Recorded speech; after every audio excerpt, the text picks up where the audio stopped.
Infrastructure: roads, bridges, rail systems, airports, electrical grids, telecommunications, clean drinking water, sewer systems, factories, defense, farms, marketplaces, schools, hospitals, and bicycle paths.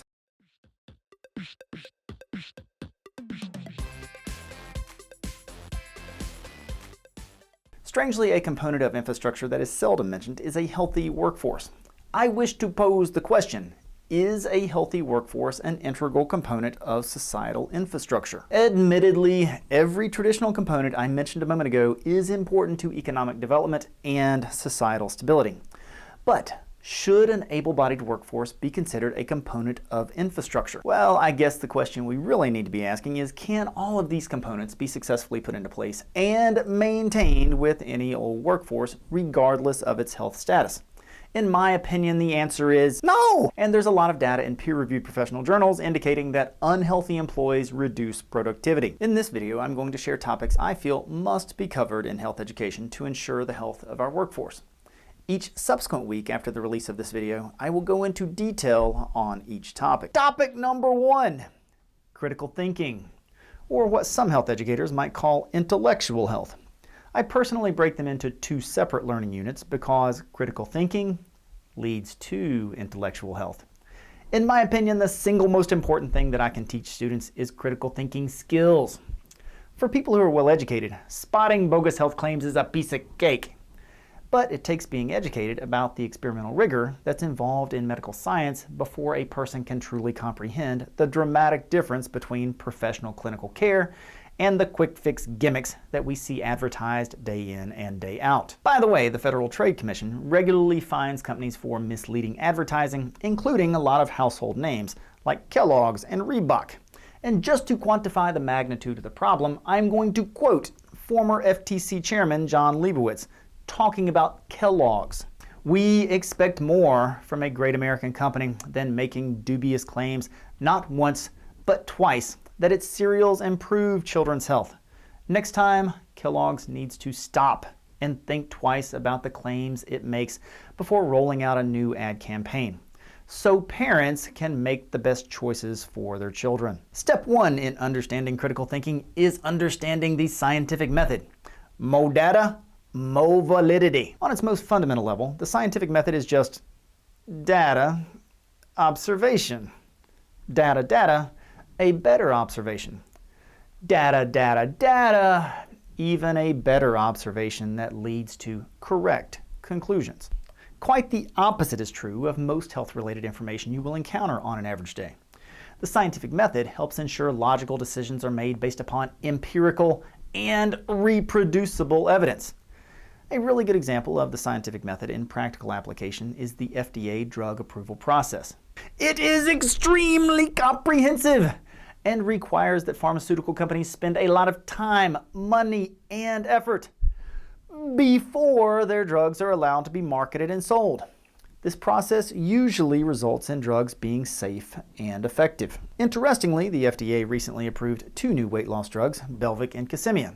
They are the first 2 approvals for weight loss since 1999. Topic number 2, basic anatomy and physiology. If you don't know what the basic parts are called, it can be a bit difficult to talk intelligibly with a doctor. You know, it kind of hurts and it feels like, and it's just like blah, blah. Topic number 3, chronic disease, including cardiovascular disease, cancer, and diabetes. I will really focus in on diabetes type 2 because it is so closely related to chronic absenteeism in the workplace and early retirement. There is a direct correlation between body weight and risk for diabetes. Professional disclaimer: the relationship is not cause and effect.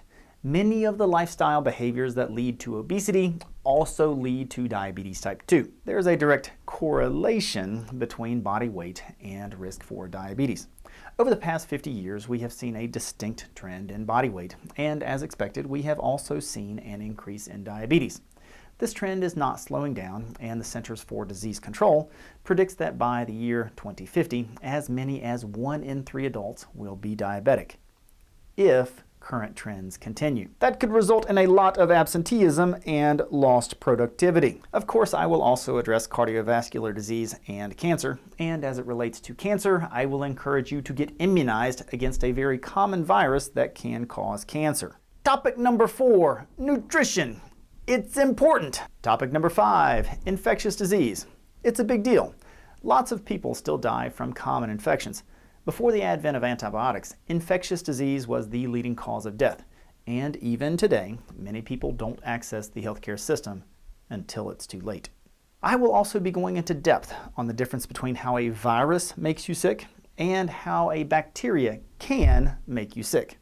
Knowing the difference between the two will improve your ability to communicate with your doctor. And of course, I will discuss how antibiotic resistance occurs. There are some really cool tools out there to help you prevent infectious disease. The Centers for Disease Control has an app called FluView that allows you to get on-demand surveillance about your geographic risk for the flu. And the coolest tool out there to help you prevent infectious disease is this stuff called soap. Wash your hands! Topic number 6, immunizations. The CDC makes it very clear the immunizations adults and children should have. When people are not fully immunized, it is a public health problem. Topic number 7, alcohol. The leading cause of death for people under the age of 45 is injury and violence, with the majority of fatal injuries being caused by automobile accidents. Alcohol is involved in 57% of fatal automobile accidents. I also find it imperative to educate students about fetal alcohol syndrome. There is not a safe amount of alcohol to drink when you're pregnant. Topic number 8, tobacco. Cigarettes, bad. If you do smoke, there are effective prescription drugs to help you stop. Topic number 9, safety. If you are a parent or expectant parent, expectant, like ever going to be a parent, expectant, you need much of the information I am going to be sharing. I cover the Virginia Child Safety Seat requirements. It's crazy, but most of my students, including those that are parents, don't know how long children are required to be in safety seats or when children can start sitting in the front. Luckily, there is really good data that shows that when people are made aware of the requirements, they comply. Poisoning. It can happen more easily than you think. It can also be prevented more easily than you think. But if it does happen, I'll teach you what to do. Every home should have at least one working smoke detector and fire extinguisher per floor. And by the way, there are 5 different types of fire extinguishers, and the fire extinguisher you should keep in your kitchen to put out a grease fire is not the same fire extinguisher you should keep near a child's bedroom. Near, not in. The useful life of a smoke detector is only 7 to 10 years, and there is an expiration date. The useful life of a carbon monoxide monitor is only 5 years. Everyone should know how to use an automated external defibrillator, and I will encourage you to get certified to use one. Topic number 10, mental health. We are all too aware that sometimes students do the unthinkable as a result of mental illness. I see it as my job to inform students about how to access mental health services. New changes to the Virginia Civil Commitment laws and the manner in which community service boards are structured throughout the state provides a distinct protocol for managing mental health care. The Affordable Care Act requires insurance companies to cover mental health services, and students need to know those resources. Topic number 11, environmental health. Everyone needs to know what the National Oceanic and Atmospheric Administration does. They got lots of data. Climate change, it's real. Topic number 12, reproductive anatomy and physiology and contraception. One of my former students said it best while doing a class presentation on contraception. Your OBGYN isn't going to have an unplanned pregnancy. If you get educated about this topic, you won't either. Topic number 14, eye health.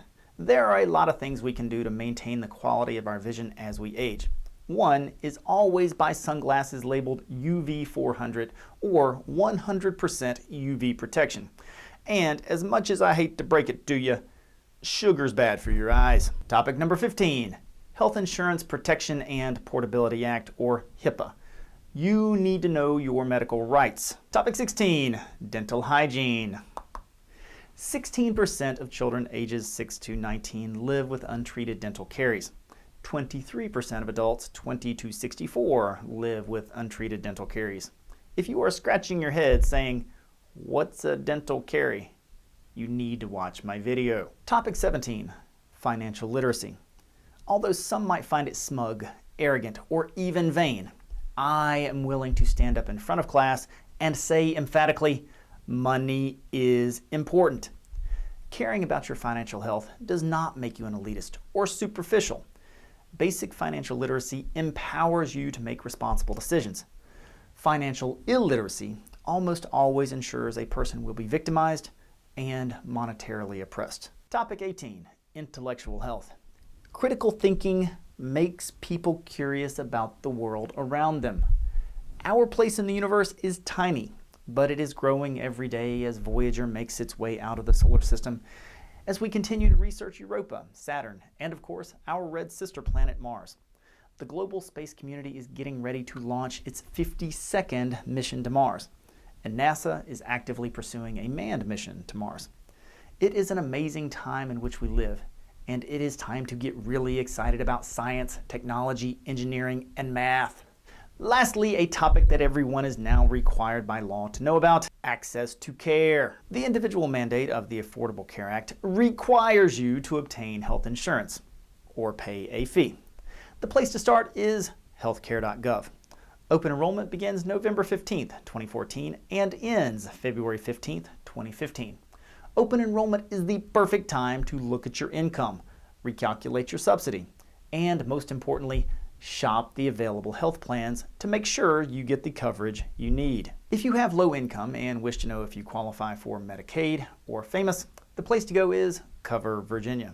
Expectant mothers may also wish to participate in Plan First. The single most important thing you can do for your health is to access the healthcare system.